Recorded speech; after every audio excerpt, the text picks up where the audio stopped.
Hey guys, happy Friday. Coming to you this morning with a real life situation that happened just the other day. At this point, shouldn't be any secret to anybody that rates are going up, even into the fours. People are not catching up as quickly as the market is adjusting, which I should say is adjusting very quickly. So if you're not aware of that, it's about time to get on board. So rates are going up.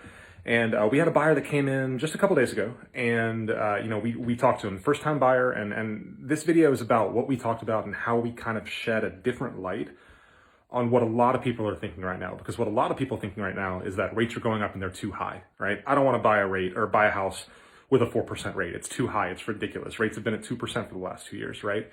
So here's our reality check. And also hopefully to shed a little light on what's actually happening when you choose not to buy at a high rate and your alternatives. And so Joe and Sarah, they came in, there they are, Joe and Sarah, little stick figures.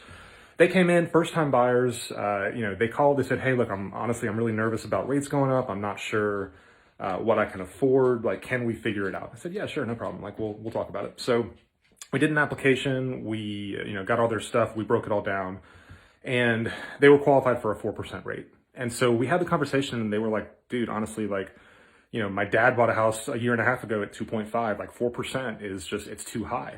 We're not going to be able to afford it." And I showed them they could afford it, but they were like, "No, we're just not comfortable. Like, we're not going to do that. We're going to go rent instead." And so, whatever. I said, "Fine, it's your choice. Go rent." So that's what they did. They went and they approached Greg. Greg is a landlord. He's an investor.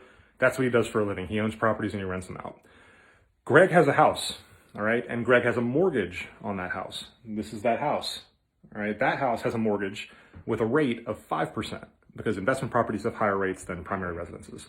So his investment rate is 5%. His mortgage payment is $1,500 a month. And he charges $2,000 per month in rent. So that way he can cover his mortgage payment, he can cover his expenses, and he can keep a few bucks in his pocket. So now we have a situation where a buyer was very risk averse and they wanted to avoid paying what they perceived as a high rate at 4%. And they chose to go pay a 5% rate with a $500 upcharge. So the reality is that if they had just gone with the purchase, they would have paid a 4% rate. They would have had a monthly payment of $1,350, and they would have had equity in a home that they're building for themselves. Versus what they chose, because they didn't want to take the risk of a high rate, they chose to go with Greg, where they're going to pay $1,500 a month plus a $500 upcharge for $2,000 a month. And it's 100% interest. They have no equity. There's nothing going towards principal. They own nothing. So they're literally just paying for Greg's expenses. And so that was the moral of the story. Ultimately, these two buyers chose to still go rent. And there are reasons to rent. Like, renting is not better or worse than buying. Buying is not better or worse than renting. But, what I want you guys to understand is that there are reasons and things happening behind the scenes. And it's important to understand what you're doing when you choose between these two options. And so if you have any questions, please give me a call. I'm more than happy to break it down for you. But don't be scared about rates going up. That's what happens. Historically, rates are still freaking awesome. So you should just get on board and be good with it.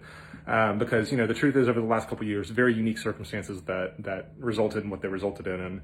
And, with rates in the high threes, low fours, we're still in excellent position. And you can still get very attractive terms. So give me a call if you have any questions, and we'll go from there. Thanks. Bye.